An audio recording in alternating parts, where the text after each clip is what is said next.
Yo, what's going on YouTube? Welcome back to my channel. Today we're going to jump into how to host without owning property. I know a lot of you guys have been asking about rental arbitrage and how you can get the host or the property owner to allow you to do rental arbitrage, right? So let's dive into it without further ado. So let's take a look at what landlords are seeking, right?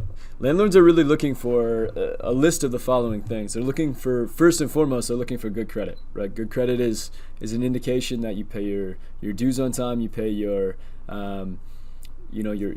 bills on time, and what they're really looking for is above 600 credit, preferably, once you get into that 700, 800 range, that's really the best, but anything 600 plus is usually good for a landlord, and it again is a way for the landlord to kind of vet you and pre-qualify you to know that you're paying your bills on time and you're not someone that's late to pay, right? So that's first and foremost. Second thing is the first month, last month, and security deposit. This is pretty standard across the board for most landlords. Last month, hit or miss depending on the apartment building or the house that you're looking for. In most instances though, like a good landlord, right, would require a first month, last month, and security deposit, but it's not always true. But as a general rule of thumb, I think that's a pretty fair thing to say. The other thing they're looking for is a full legal name, right? They're not looking for someone that isn't a legal citizen of the United States, or someone that for some reason changed their name because they have some type of issue with the law, or again, payments, billing, debt of some sort, so they've changed their legal name to kind of circumvent that issue. So that's an important thing too, right? That's something that a lot of landlords will be looking for, is some type of legal name.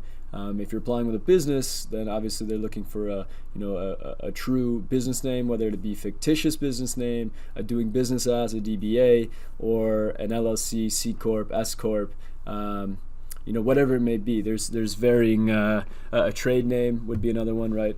Which would again be a fictitious business name. So that's an important one that landlords are really looking for. The best landlords are going to be asking you these questions and really vetting you and making sure that you have these things. So it's important to keep that in mind, whether you're applying with a business or you're applying as an individual. Although I do recommend an LLC just for legality reasons and liability.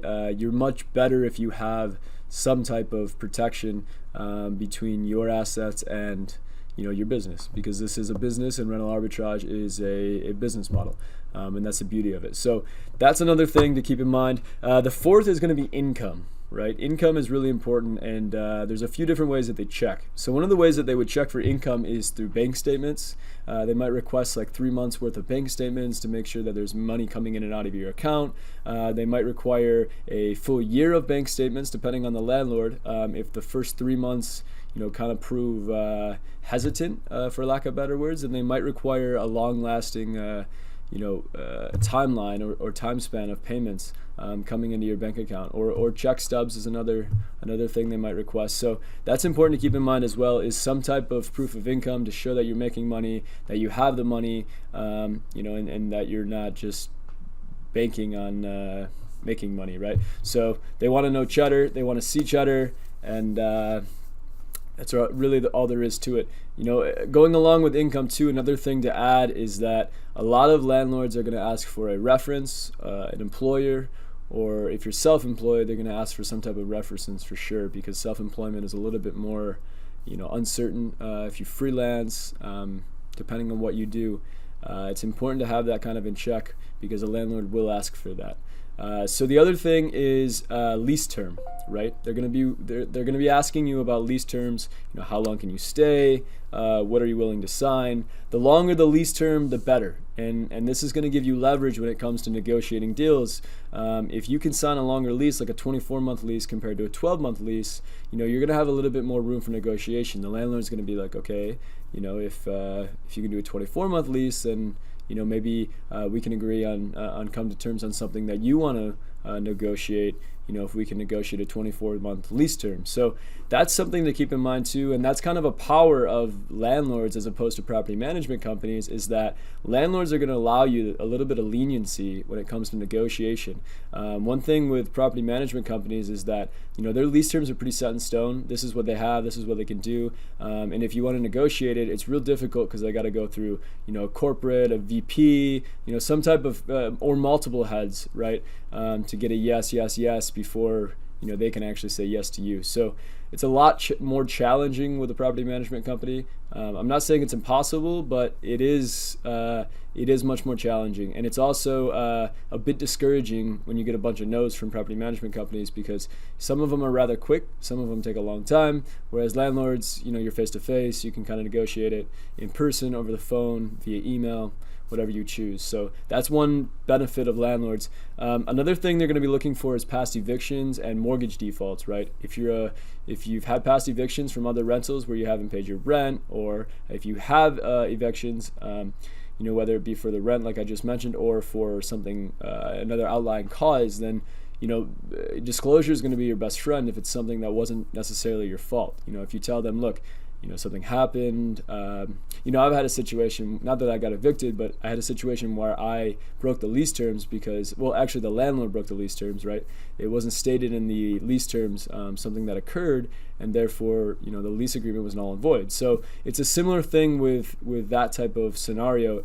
If there's something that has caused some type of lawsuit or some type of court hearing, a small claims court hearing, right? You just want to, give disclosure up front and let them know, because that's going to help letting them know up front, rather than them doing a check and coming across this stuff and then having to call you and question you. And it just makes it a lot easier, and you look a lot better when you just give disclosure on that. So that's evictions. Now, if you're a past homeowner and you have some type of mortgage default, right, that's something else that you're going to want to disclose. If there's if you've defaulted on a mortgage and this is why you're now renting, then there's obviously issues with that too, and the landlords are going to be pretty skeptical when it comes to a mortgage default. So you really got to have that pretty laid out if you're going to discuss that.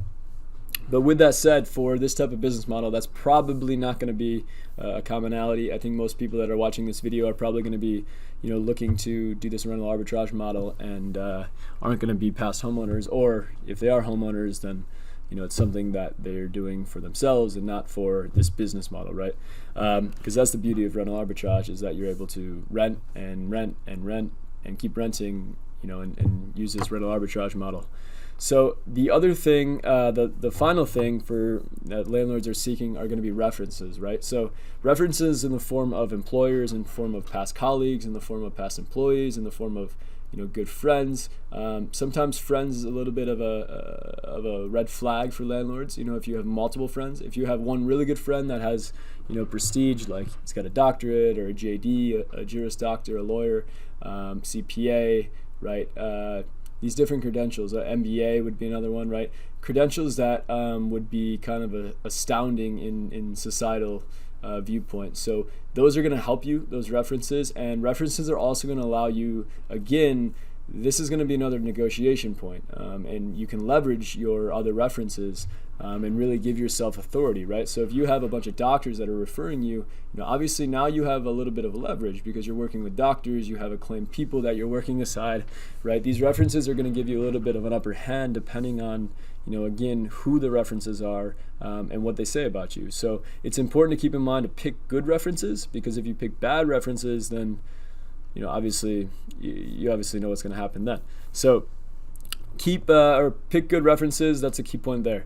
So let's hop next to property management companies. So that was landlords, right? So now we're going to hop to the other spectrum, and that would be property management companies. Now, property management companies are much more stricter, or much more strict by nature, right? Landlords are lenient. They have negotiation. The lease agreements can be negotiated. You can add addendums to the landlord's lease agreements.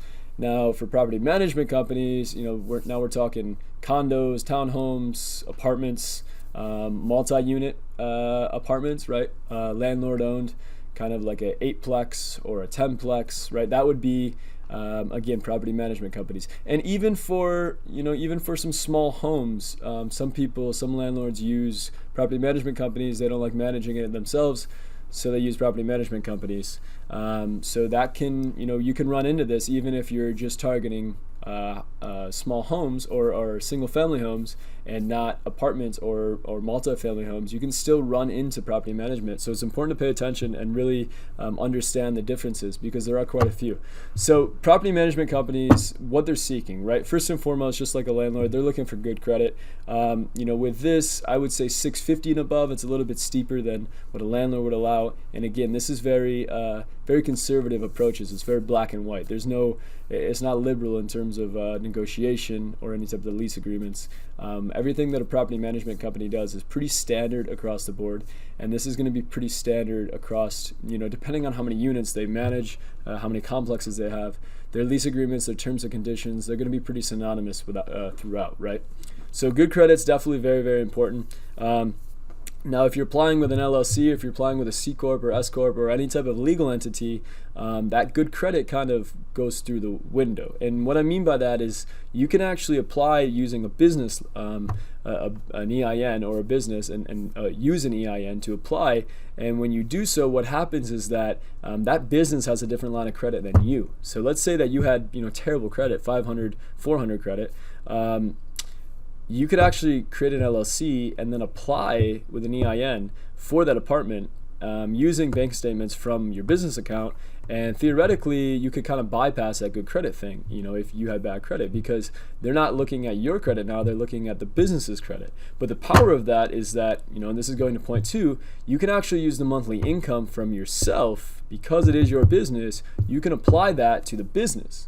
Right? So the beauty of that is that now you can kind of circumvent this good credit clause, but you can still use the monthly income that you as an individual are making and put that towards the apartment that you're getting underneath your company.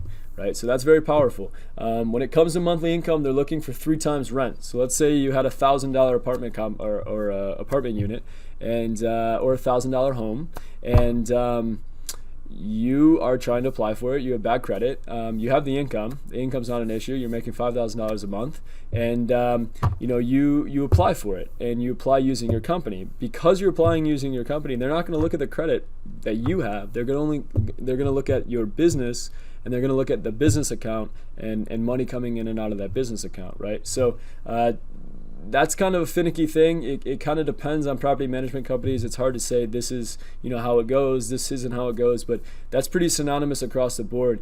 What I just said, in terms of applying underneath an EIN, applying as a business, that can be very beneficiary or beneficial if you don't have good credit. Now, if you do have good credit, obviously you can apply for an individual, but again, I would advise not to. And the reason is that you don't want to have that liability. Right, with a property management company, most likely this is going to be a big apartment complex. It's going to be a multi-family home. It's going to be a big unit, right? And the power is that by applying with an LLC, and even an LLC works, right? A limited liability company, you're separating your assets from your business, and inherently because of that, now your business has limited liability, and most importantly, you have limited liability, and your assets are protected. If something, God forbid, were to happen with this rental arbitrage business model, the property management sued you for something, it happens. It's how the world works, right? So you just have to be wary of that. You have to pay attention, and that's a great way to do it, is to have an LLC, have some type of legal structure separating your assets from yourself.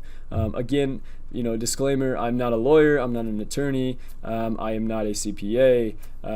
You should consult with an attorney about these legal matters, but again, I personally have an LLC and it's worked very well for me, and I highly recommend one.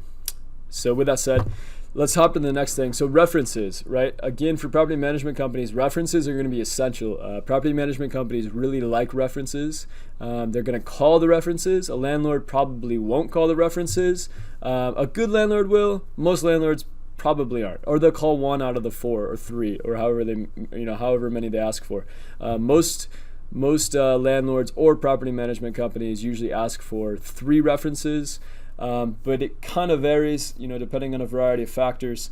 But again, the better the references, same is true with the landlords. The better the references, the better the results from that, right? So the next thing is past evictions. For property management companies, this is a big red flag. If you have past evictions, that's going to hurt you big time with property management companies. You want to give full disclosure. You want to explain everything prior to applying, because if it comes up that you have evictions and you didn't disclose it, you're probably not going to get that unit, right? So again, this is why an LLC again at this point can be beneficial, because an eviction under your name as an individual is much different than a business. So if you're applying as a business, that eviction probably isn't going to apply to, to your individual self. God forbid you have some type of eviction, you have some type of criminal background or history, that's going to be separate from the business, which is beneficial, right? So the next thing is, segueing right into it, is a background check and public database records. So most property management companies, and let me touch on this next thing, things they will do: credit card pull with SN, social security number. Right, the background check is a public record, and that's why I said public database right here. Right, let me pull my pointer right here, right? So public databases are public records, so they don't need a social security number to pull background checks for public records. So just keep that in mind. Some apartment complexes might ask for a social security number to do a background check. You don't need to, and you don't want to, because it's going to do a hard credit pull and it's going to affect your credit. So I would highly advise not to, and you can explain very, laid out, just like I'm explaining to you, that in order to do a background check on me, you don't need my social security number. This is a misconception across the board for a lot of people, and it's just simply not true. You do not need a social security number to do a background check. You need a social security number to do a credit pull, right, to check your credit. And if that's something they're going to do, if you're applying as an individual, then you do need to give them your SSN. If you're applying as a business, like I mentioned, or I recommended, as an LLC, right, in that instance, you're not going to have to do a hard credit pull or give them your SSN. You can give them your EIN, and they can use that to apply. So that's a great way to get around it and prevent a credit pull. That's another advantage, right? So that's that. The other thing is going to be bank statements. So even if you're applying as a business or as an individual, they are going to require some type of bank statements, right? If you have a bank account, if you have a business bank account that you can show records of, you can show screenshots of, that's very beneficial. As a way for, in terms of the application and getting approved, is showing, money in your account, but you also need to show flowing income between your business account, right? So you need income coming in, you need, usually expenses going out too. They like to see, an active bank account, an active business, not just someone that's applying for whatever, right? So if you're a new business, I'm going to hop into that after on this next slide, and I'll kind of explain ways to circumvent that. Legally circumvent it. You're not circumventing their system, you're just using different verbiage to get around those things, right? So bank statements are going to be important, and again, background check is going to be pretty essential across the board, and with rental arbitrage, background checks are going to be pretty common across the board, no matter who visits, no matter what the occupant is, no matter what the tenant is. They're always going to check, especially in an apartment complex. These are protocols. You're not going to circumvent them. You're not going to get around them. It is, it just is what it is. So the positive is you can, like I mentioned, you don't need an SSN. If they try to get an SSN from you, you don't need it. And you can politely decline and explain to them, you don't need my SSN to do a background check, but I'm happy to do a background check. My record's clean. So that's that. Let's hop to the next one. So now let's talk about the landlord lease agreement. So, we talked about all the things that the landlord is going to be looking for, all the things that the property management company is going to be looking for. Now let's talk about the actual lease agreement in terms of the landlord, right?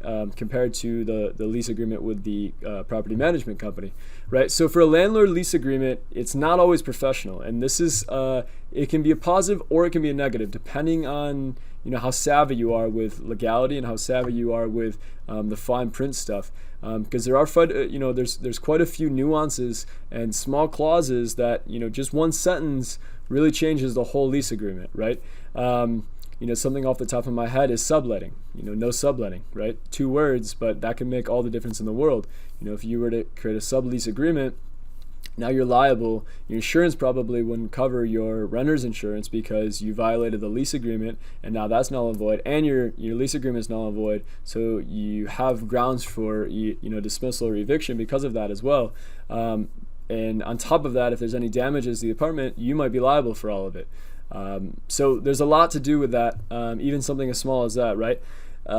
So again, not always professional. It's important to keep that in mind. You really want to go through every single thing that the lease agreement states on a landlord contract, and really negotiate anything that you don't feel is right or comfortable or too aggressive or too passive. Sometimes passive things on either side, because this is a bilateral contractual agreement, meaning that both the landlord and the tenant, it's a bilateral. Both parties have a fiduciary responsibility to maintain this in good faith, right?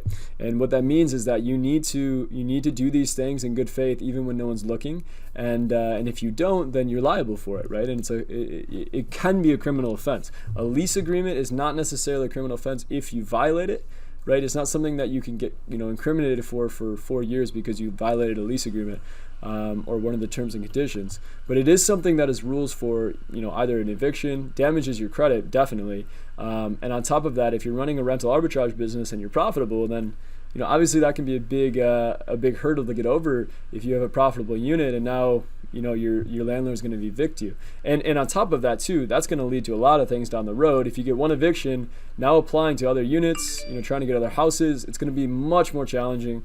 And your past landlord is also not going to be a reference for you. So you're really shooting a lot of burning a lot of bridges, for lack of words. So just keep that in mind. That's an important topic. Doesn't always cover everything, right? So the landlord lease agreement, and this is kind of coinciding with point one, is that a lot of these lease agreements don't cover everything that they need to cover.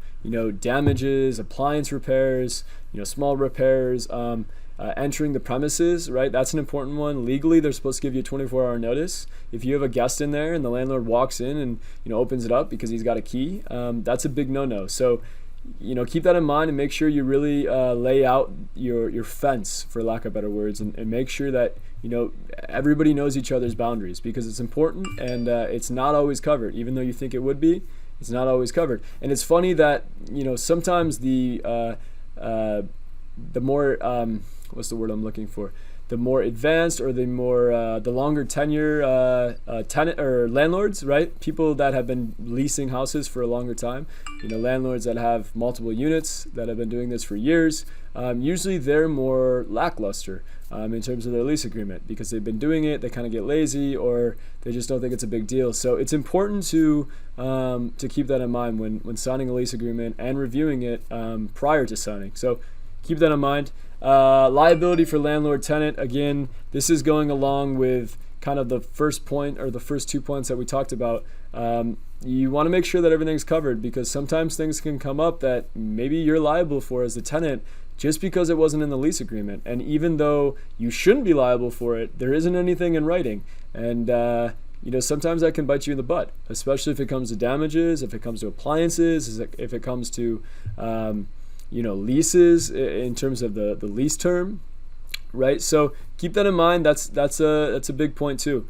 And again, appliance repairs, I think we covered that. That's something that most landlords aren't going to put in their writing. And there has been instances, instances where an appliance breaks and the landlord tells the tenant they're responsible for it, even though it's the landlord's house. So that's a huge repair. For those of you that don't know about appliances and how much they cost, 3 things could go at the same time, and now you're out $3,000, about $1,000 a pop. So that's an important thing to keep track of and really outline in the lease agreement right up front to make sure that everyone's on the same page. Same thing goes for the utilities, right? Utilities can be a big one, right? If you can find a unit that the landlord pays for all the utilities, that's the best, right?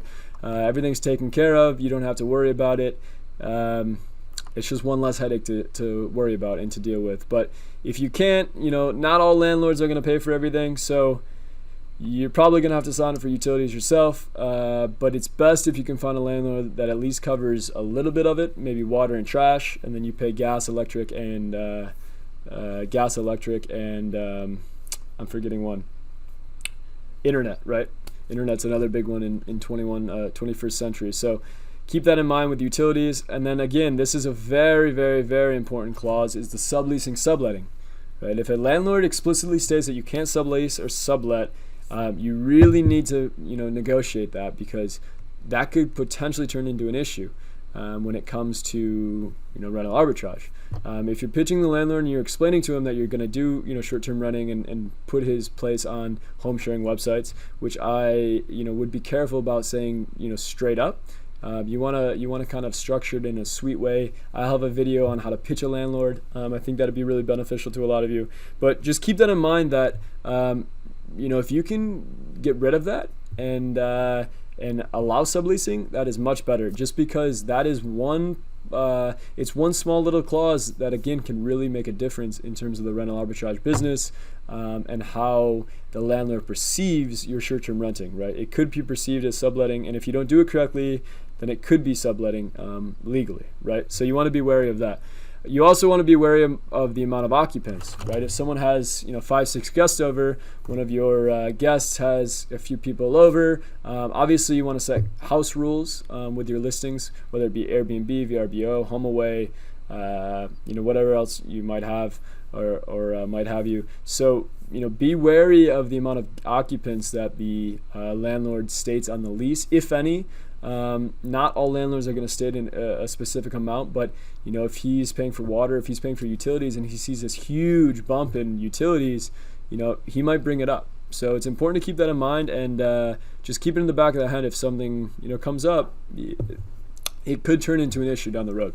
So that's one thing. So now for the benefits, right? The benefits of a landlord is really the ability to negotiate the lease, right? And this is back to the property management company and comparing the two, but the landlord is going to be easier to negotiate with than a property management company. The property management company is not going to have a lot of lenience.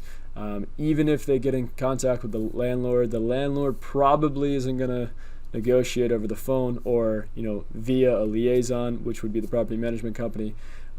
It's going to be much more challenging to get to that landlord, convince the landlord, persuade him, coerce him, whatever word you want to use.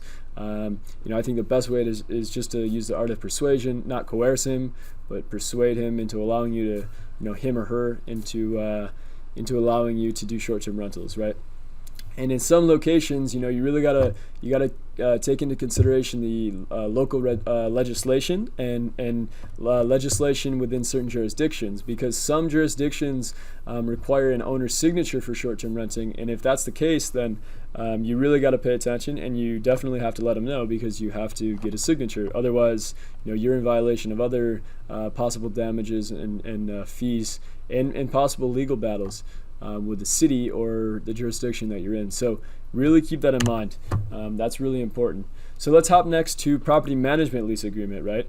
And sorry if I'm talking fast. It's a lot of content. I'm trying to get all of this in so that you guys, kind of hear the pros and cons of each. I think it's really important when it comes to rental arbitrage and picking, multifamily homes, property management companies versus single-family homes and owner-occupied or owner-owned single-family homes, where it's just one head to convince. It's not a whole court of people that are working for a property management company that are doing all of the day-to-day operations, doing the paperwork, that have certain protocols to meet.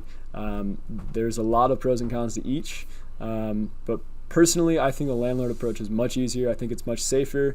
Something like a property management company, you risk a bigger legal battle as well. So if you're not sound with your legality, I would really stay clear of apartments, and I'd just go for single-family homes. They're both very profitable, so there isn't really a better, right? It's just you got to pick one. So nonetheless, let's hop into property management lease agreement. So the first and foremost, the lease agreement for property management company is going to be very professional. And that's definitely a pro, because they're going to lay out everything that they need to lay out, everything that you want them to lay out as well.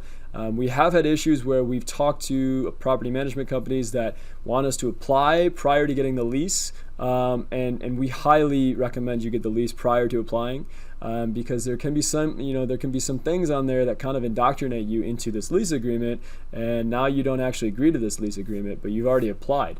You're already doing a hard credit pull, all of these different things. So it's really important to, if you can, and if they don't want to give you a lease agreement before you apply, which seems weird to me, I can't really wrap my head around it. No matter who's running the apartment, it seems like they should be allowed to see the lease agreement prior. It's just common knowledge, in my opinion. But some property management companies, we had it the other day, they were very adamant that we needed to apply prior to seeing the lease agreement, and we politely declined and said, look, we're not gonna apply for something until we see the lease agreement, and that's just how we do business. So sometimes you have to say no, and you have to remember that you have the upper hand. They're trying to sell to you, and don't put down your shield and kind of allow them to push you over. You have to remain strong and say, look, no, this is how we're going to do business. So that's that.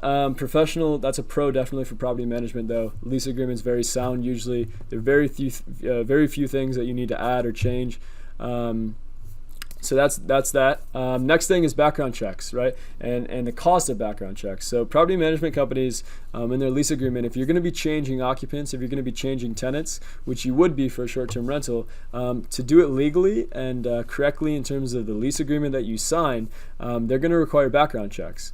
Now the background checks can be costly. They can go from $30 to $50. So that's something that you have to add into the cost of your rental arbitrage business model, is this background check that's required for every guest or every tenant or every occupant or whatever you refer to them as, right? So that's going to be an important concept to really take into consideration prior to signing a lease, prior to furnishing an apartment, prior to even going and finding units, is to really find places that are going to be profitable so that you can add and inflate the expenses with these background checks, because those background checks can add up real quickly.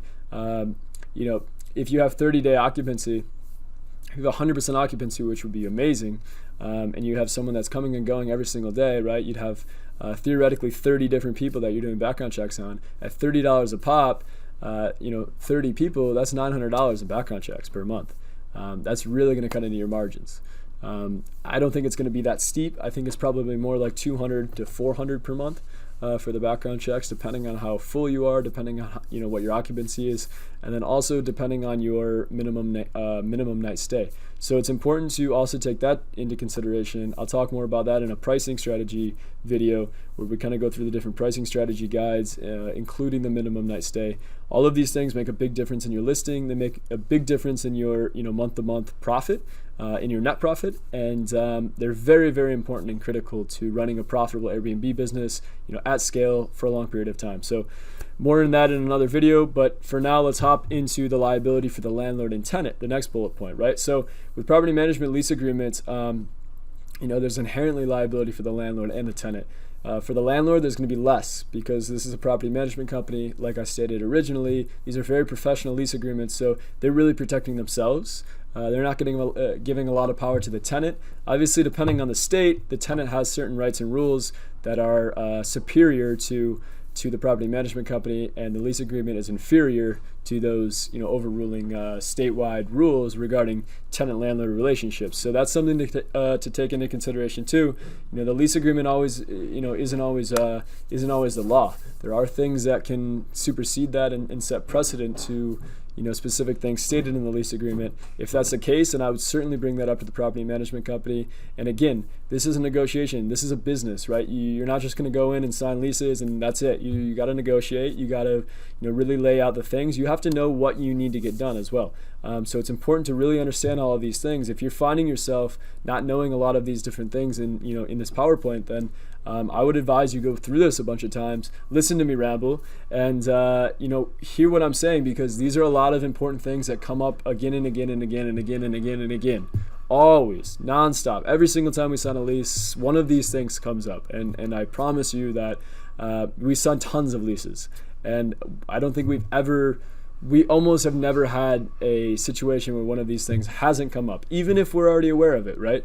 So it's better to be prepared than it is not to be prepared. If you're not preparing, you're not preparing for success. That's what they say. So if you're prepared, you're preparing for success. So with that said, let's hop into an HOA fee. So if you're not doing apartments, if you're not doing multifamily homes, if you're doing townhomes or condos, you're going to run into something called an HOA fee. Now, an HOA fee not only costs you extra money per month, but an HOA fee also has some type of, they have a clause stating that you can't do short-term rentals at some locations, at some townhomes, at some condos. They don't allow, STRs or short-term rentals. And this really varies depending on the mortgage and depending on the verbiage in the actual mortgage agreement with the apartment complex, with the townhomes, with the condo complex, in terms of the actual mortgage or the lender. Whether it be a private lender or a public lender, that's really important. So that's important information that you need to find out when it comes to townhomes. I would stay clear of townhomes. I think the HOA, it can be difficult to get around, and it can also be it can be a big legal battle. If something were to happen and the apartment complex was liable because you were doing short-term rentals and their lender said that they couldn't do short-term rentals, now there's three parties involved, and you don't really want a big bank that's a big lender involved. It's going to be a pretty steep legal battle. They have good lawyers. So that's that. Appliances and repairs. For property management companies, sometimes they try to throw things in that, screw the tenant. And excuse my language, but it's just the reality. Sometimes they'll include something about repairs that you're liable for cleaning the carpets and all of these things. And if you don't, there's all these charges and surcharges, and just be very wary of that and really make sure that you're seeing each and every line in the lease agreement and really going over each one with either the property management company itself or the leasing office manager. That's usually who deals with all of those things. So keep that in mind. Utilities are another thing, right? So what we've found personally is that this really varies depending on apartment complexes, condos, townhomes, multifamily homes, 10plexes, all the way up. So utilities vary, and some they're all they're fully full utilities, all paid for, including the rent. The rent's a little bit inflated, or they offer no utilities. The rent cost at, let's say, like $750, and then with utilities it's like $950. These are all things to take into consideration. I don't know if there's a good or a bad. This is more just a experiential thing where, based on your consumption, and I mean consumption in terms of the utility costs aggregated together, you just have to play it by ear. Some places the electricity is more than others, right? Like somewhere in California compared to someone in somewhere in the middle of Missouri or in the middle of the Midwest, it's probably going to be a pretty steep difference, right? California being a much more, cost of living's higher. So a utility, a apartment complex where they cover the utilities is probably going to be more enticing than, a place in the Midwest that doesn't cover it, or vice versa. So with that said, that's kind of utilities. I'll leave that one kind of ambiguous. There isn't a definitive guideline on utilities. It's just something that you have to get used to and experience. Subleasing, subletting laws. So with property management companies, subleasing is not allowed. Definitely not allowed. We found very few that allow subleasing. So with this type of situation, you really have to make sure you have an LLC. You have to make sure that you have a LLC that you're applying with, or an EIN, so that you can kind of circumvent this. Again, this can be a no-no. It can be a reason to go to a different place if there's issues with subletting, whether they're lenient, whether they're strict. Again, you have to play this one by ear. It's not always a definitive rule on what works, what doesn't. It's just something that you kind of have to just feel out. And it really depends on the apartment manager. It really depends on the condo manager. It really depends on the multifamily home landlord or property management company. So again, just be wary of that. Make sure you look out for those in the lease agreement and negotiate those if possible. And be aware of them. Make sure you see them before you sign a lease for a 24-month lease. That's a 24-month lease with no concessions, and you can't get out of it, and that's that. So anyways, next point, be wary of the amount of occupants. This is another thing that we found with apartment complexes, is that they'll actually charge a surcharge over 4 guests, let's say, for a studio apartment. So if that's the case, then you have to be very wary of how many occupants can inhabit it, and you have to make sure you create house rules with your listings. We've faced this with a lot of homes too, even with landlords that say, look, you need 5 occupants is max in this property. and that's something that you need to negotiate, or you just have to abide by it and make sure you have a strict rule regarding the guests or the occupants. And if you have more occupants in the premises, or if a guest brings in more occupants, you need to make sure you charge them for that, right? And you need to make sure you have it outlined so that if something happens, you charge them, they leave you a bad review, you can contact Airbnb and say, look, they're disparaging my listing. I've explicitly stated this before they booked. They agreed to it. There isn't a lot we can do. It's just our rules, right? So that's that. And again, house rules are very powerful. If you have them stated explicitly on your page prior to them booking, it's an important thing to have. Rules are meant to be broken. Rules are good standing as well. There's pros and cons of each. So just keep that in mind. House rules can be very beneficial, especially to the person hosting, to the host. So cons, I'm trying to read it here. Cons, I have the little bar. Cons, can't negotiate lease agreement plus no subletting standard. Right. So the cons of a property management company is that the subletting and the ability to create an addendum for the lease is going to be a little bit difficult. Some places do allow you to do an addendum. You have to really be tenacious with it. You have to really keep pursuing it and explicitly stating like, look, this is what we do. This is how we do it. We can't do this unless we do this. So you have to work with them. And again, I'm going back to this. This is a business, right? It's a rental arbitrage business. It's negotiation is a key of business. And if you're not able to negotiate, then you're going to have a very challenging time trying to find units, trying to convince landlords, trying to convince property management companies, trying to use anybody's unit for rental arbitrage is going to be very difficult if you don't know how to negotiate, right? So that's important. So regardless, there's a solution to all of this, and I know I mentioned this a few times throughout the PowerPoint, but the solution is to form an LLC, right? Having some type of legal entity, having a limited liability company, which is what an LLC is, inherently you have less liability, right? That's literally what you're doing, is you're creating a limited liability, and this is very powerful for protection of your assets and for a whole myriad of beneficial things that you can look at. If you type in LLC online, you can see a whole list of beneficial aspects of creating an LLC, why you should get an LLC, and why you shouldn't do it as an individual. So that's that. Signing under your company name with the LLC, again, you need an EIN through the IRS. So you're going to need to go to irs.gov, and you need to enter in your business name and file and create an EIN, which is an employer identification number. That's going to be important for obviously getting that EIN, because the apartment complex is going to require an EIN to apply if you do apply under a business license. So this is something that keep this in mind, because this can bite you in the butt if you don't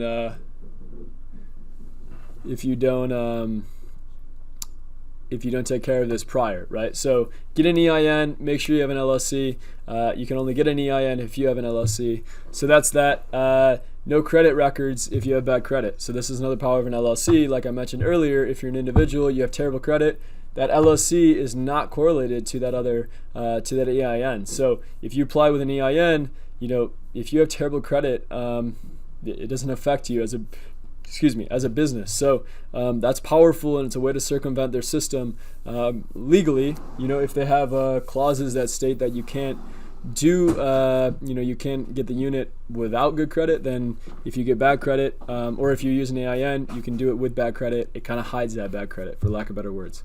So that's that. Next thing, all you need is 3 times income coming into business bank account, right? So let's say, and I mentioned this again prior, if you have a $1,000 unit and you're a new business and you want to get this unit, right? You just need to have 3 times $1,000 coming into that bank account. So even if you borrow from a buddy, even if you put it in yourself, you just have to show that, right, for 3 consecutive months. So pretty easy to do, not a big deal. Very, very easy to get around. Again, you can borrow money, add personal money, et cetera, et cetera. I just mentioned that. And then on top of this, right, when you apply with an LLC, you can actually show personal income on top of that LLC. So you can actually apply with an EIN and then actually use personal income to kind of boost that or pad that income. So you can kind of double dip, for lack of better words. I'm not sure why, technically or legally why you can do that. I've always wondered that because it seems like you're double dipping, but it does allow you to apply and get approved in most situations. So it is beneficial, and I highly recommend it if you're struggling with income, or if you don't have a lot of income to put into a bank account to show. Then it can be a good way to go about it, right? Some places are going to require a DUNS number if you're a business, a Duns and Bradbury number, also possibly tax returns and or 1 year of bank account statements. So these are all things. Obviously, if these are the requirements, you can try to negotiate them. If you can't negotiate them, then find a different apartment complex, find a different condo, find a different townhome, find a different duplex, find a different multi-family home, right? 8plex, 10plex, 12plex. All of these things are, again, benefits, but also possible situations. Applying with an LLC, it is a solution, but that's one possible objection or counter or rebuttal is the DUNS number. So just keep that in mind. That has come up before. And if you want to apply for a DUNS number, you just got to go in, I think it's dnb.com. Just type in DUNS, DUNS number, and it'll pop right up. You can apply for it. I think it takes like 2 months if you apply. It's totally free, but it does take 2 months. If you want to, facilitate the process and expedite it, I think it's like a couple $100. Not bad. But it's worth it, if you're trying to get going right away. Obviously, if this is something that's holding you back, then you got to do what you got to do. So what if your business is new, right? References are going to be your best friend. 4 to 5 businesses that are doing business with you, people that have businesses that you can, reference, that, you can talk to, that will vouch for you, right? These are good ways to kind of circumvent all of these other clauses. Sometimes a property management company will allow you to, property management or landlord will allow you to lease something even if you don't have good credit, but you have good references. Doctors, lawyers, CPAs, MBAs, right? Back to all of these credentials and titles that in society are sought after, right? So that's important. That's a good way to get around it. If you don't have if you have a new business and you don't have a long business timeline of doing business. So that's one thing. You're also going to need at least $6,000 to $7,000 coming into the bank account monthly. I know I mentioned $3,000. That would be for someone that had, business transactions. They have money coming in and out. For a new bank account, you're going to need $6,000 to $7,000 in the bank account. If you have like $15,000 in a bank account, that's probably will work too, just to show proof of funds. It can work. It depends on, again, the property management company, on the complex, on the homeowner, whomever it may be. It kind of varies, but that's a good general rule of thumb, is $6,000 to $7,000 coming in. Again, rental references. This is a little bit different than references. Rental references are also going to be your best friend, right? Rental references would be past landlords, past property management companies, anyone that has any type of tenant-landlord relationship. Those are going to be great references, especially if you don't have any evictions, if you don't have any issues with billing or payment for rent. Excuse me. These are all going to be good things to take into consideration, and the more rental references you can get, the sounder your kind of pitch or approval process is going to be. Last and not least, once you get approved for one, it's a domino to others. So what I mean by this is, if let's say you go to property management, Johnson Property Management, right? And Johnson Property Management manages 50 different places, or they have hundreds of homes in a local municipality, right? Which is pretty common. A lot of property management companies kind of dominate one jurisdiction, right? Like Johnson Property Management might own 3 cities in a certain county, right? They kind of manage all of that city's property.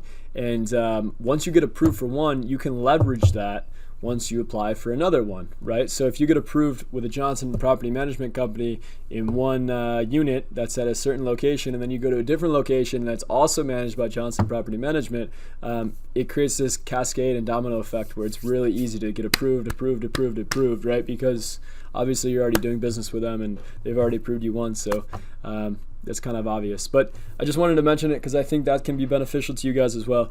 It's just keeping that in the back of your head. We have used that personally where you kind of piggyback off of property management company of getting approval once, you keep leveraging it, and you can scale that way.